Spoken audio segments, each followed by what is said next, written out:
Hello everybody, we are back with Aunt Sissy, Shirley Wiseman, also known as Aunt Sissy, and we are in the process of making apple butter. And I've done 3 videos so far, making apple butter with Aunt Sissy 1, 2, and 3, and this is going to be number 4. And just wanted to show you, just to briefly just go over what we've done so far. And if you'll just show down to the floor here, Richard is videotaping for me.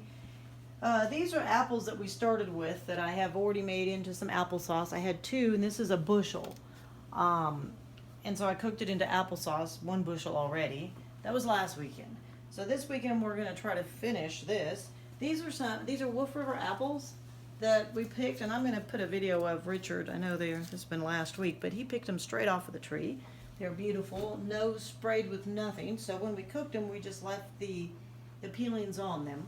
And these are some Wolf River. They're the same kind of apple, but they're off of my trees. So my trees really need some help. But again, they're all natural too, and we're gonna use them as well. We've also got some peaches that he brought yesterday and some tomatoes. So I'll probably freeze the tomatoes, and I might show you that process. Peaches, we may freeze them, I'm not sure. And then we've got over here, I'm just gonna show what else we're working on today.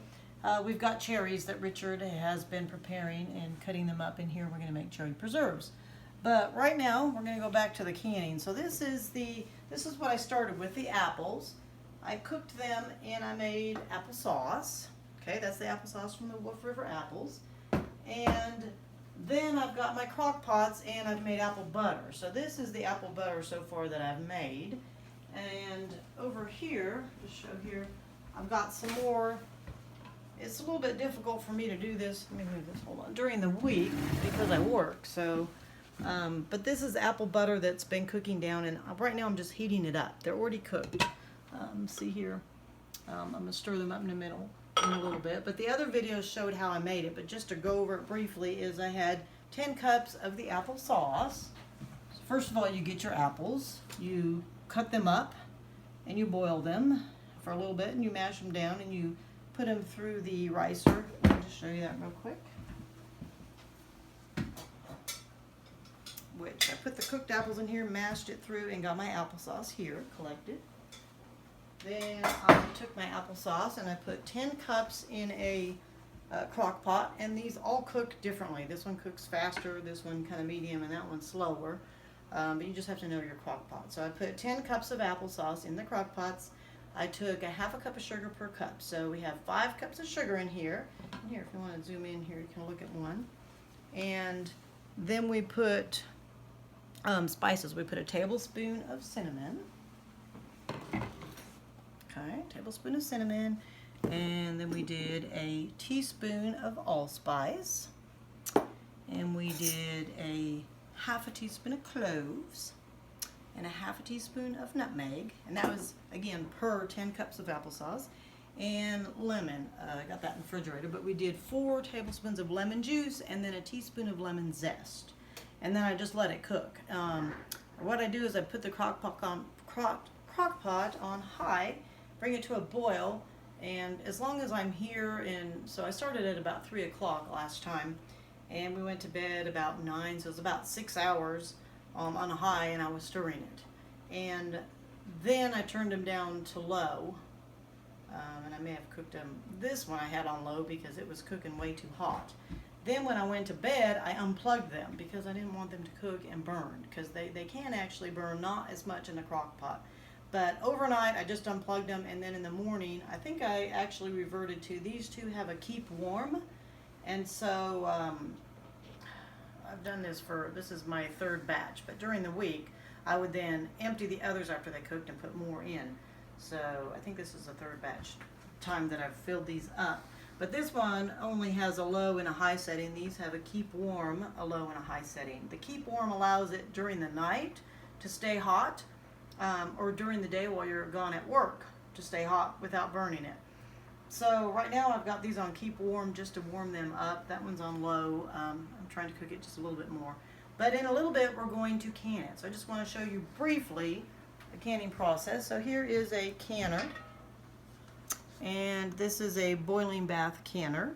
And I've got my water in it. I'm going to put a little bit more. This is going to be the holder to hold the jars in it. And The first thing that I've done, just to show you, after we prepare our applesauce and our apple butter, if we're canning anything, we start with jars. So here's my boxes. And I just buy these in the grocery store. You can get them wherever. These are going to be pint jars. Okay, so those are Ball, and I just used whatever I had. Some of these are Kerr, actually. It doesn't really matter which brand you use, as long as it's not just one that, like a mayonnaise jar or a pickle jar. It's got to be proper jar for canning, a mason jar. Okay, so these are Ball, these are Kerr, and these are pint jars. These are a regular mouth jar. I also have wide mouth, which I'm going to show you in the pot. If you can come over here, Richard. So first thing you do is you wash your jars. Okay, so I washed them. Is there any way you can come over here? I'm going to show. So after I wash them, then I put them in a boiling water bath because I have to sterilize the jars. So these are actually wide mouth jars. Okay, I've got them. I've got 2 pots here going. Some of them are regular mouth and some are wide mouth. I just use whatever I have. So once these come to a boil, I'll boil them for about 10 minutes. So then they get sterilized. Then I'll turn them off, and I'll move everything around. I'll have them over here, but then my jars will be ready for processing. So then what I do is I fill up the hot, this has to be hot, so I'm heating that up, apple butter into the jars. It would be the same if it was applesauce, but what you're putting in there has to be hot.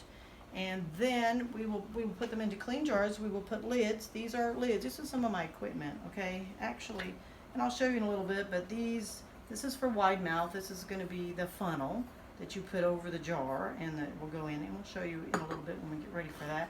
These are funnels that I have for the regular mouth jars. These are going to be tongs for lifting them up in and out of the canner. I have those. This is I think it's called a grabber. I love this. So my sterilized jars that are in there are really hot. I don't want to just go in and grab them, so I'm going to get them out with this, pull them out, and then I'll have them up here ready to go. Lids. These are called lids. They have to be sterilized, and I don't reuse lids. They need to be brand new, and they have a rubber gasket that when the jar heats up, when you're putting it in the boiling bath and you get them out, then it's going to suction it, push the air out, and seal it. So they need to be new, and I never do mine where you just turn them upside down to make them hot and seal. No, the proper way to process them so that it will kill bacteria is to do it in a boiling water bath. You can also do a pressure canner, which I have, but I don't do that for fruits. I would do that for meats and vegetables that have low acidity to process. These are called bands, so these go around this on the jar, and I'll show you that before you put it in. These are lids for regular mouth jars, and these are the bands. You can reuse bands. You cannot reuse lids. You can reuse jars, but